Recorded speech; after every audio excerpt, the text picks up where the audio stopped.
Awkward incidents on the runway.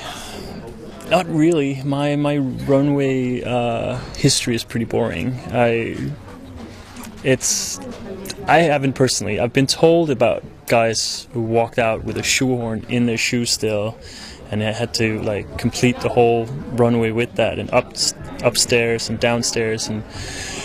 But me myself, no, I haven't.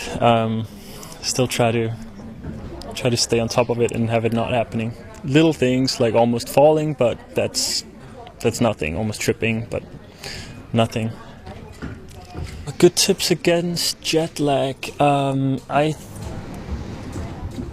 It kind of depends what way you're traveling. I find it harder traveling from America to Europe, but even against that, it's usually you fly overnight and you arrive in the morning. So what I usually do is I sleep just like an hour or two when I arrive, and then I get up and I go outside, because daylight usually you need to stay, like, keep yourself busy with something, otherwise you're asking for it. There's no way you can stay awake unless you do stuff. So get outside, like get some sunlight.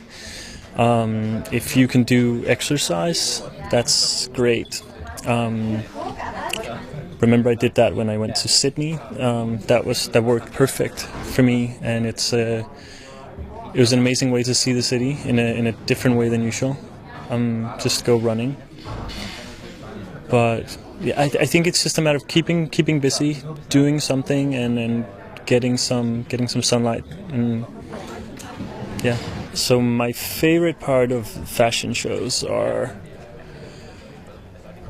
probably the high that everybody has when it's over and it went well, and like everybody's just super excited that it's now all the hard work paid off, and they get the hopefully standing ovation, and just that high and relief of it being well executed and over. The worst part of it is probably the cliche, but that's before. There's just waiting, especially us guys. We don't really have a lot that needs to be done to us before we're ready. So you'll show up like 3 or 4 hours before and probably have you're done in half an hour, and then you sit and wait for 3.5. And that is, it's really it's boring and kind of demoralizing. And by the time the show is about to happen, you kind of you really need to kick yourself in the ass to get up and running. But then as soon as the show starts, you're back in it, and then when it's over and everybody's got that euphoric high, then it's just awesome, and it all paid off.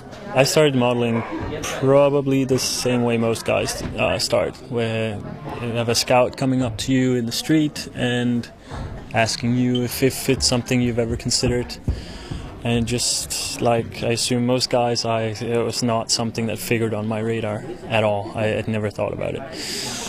But I did it, and it turned out really well, and it gave me a lot of amazing opportunities. So yeah, I mean, I gained a lot from it since then. It's been really good, and I'm now running on my way too many seasons. I mean, I started out, I think it comes up to almost, I was just talking to Kim, the stylist, about how they were doing an anniversary issue of the magazine he runs in Copenhagen. It's now 10 years, and we were talking about how I was in the first issue. So